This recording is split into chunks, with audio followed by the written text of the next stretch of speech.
First letter to the Corinthians chapter 15, verse 1 and 2. It says, "Moreover, brethren, I declare to you the gospel which I preached to you." What is the gospel that Paul preached?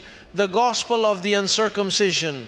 It says, "Moreover, brethren, I declare to you the gospel which I preached to you, which also you received and in which you stand, by which you also are saved, if you hold firmly to the word which I preached to you, unless you believed in" what?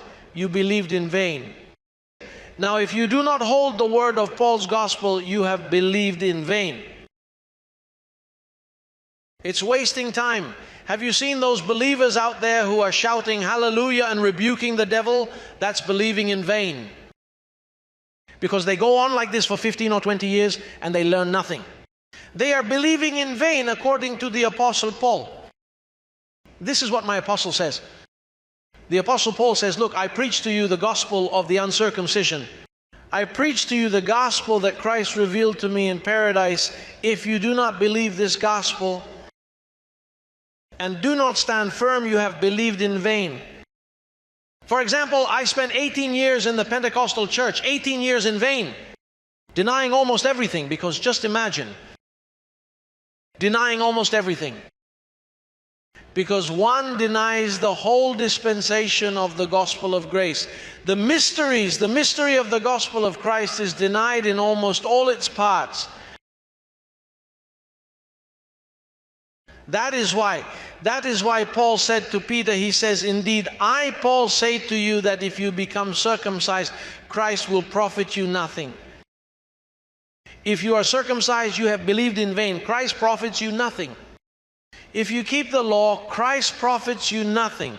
If you do not get into the gospel that Paul wrote, Christ profits you nothing. If you spend your time fasting and rebuking the devil, when Christ came to destroy the devil, then you go too far in rebuking the devil. So where does that leave us? "But I destroyed him," and you still rebuke him. If you spend it in baptisms, if you spend it in ceremonies, Christ profits you nothing. Do you not see that you are the one who is carrying your salvation? You're involved in works, you are involved in a religion, but you are not involved in the knowledge of the mystery of the gospel of Jesus Christ. You are believing in vain. Moreover, look at what verse 4 says. "You have become estranged from Christ." That's how they go around, detached, without seal. They are not authentic. You have become estranged from Christ. You who attempt to be justified by law. You have fallen from what? How many people are keeping the Sabbath? How many people spend their time listening to the Old Testament and observing religious rites? For they detach themselves from Christ. For you to be united to Jesus Christ, the first thing you have to do is to get involved.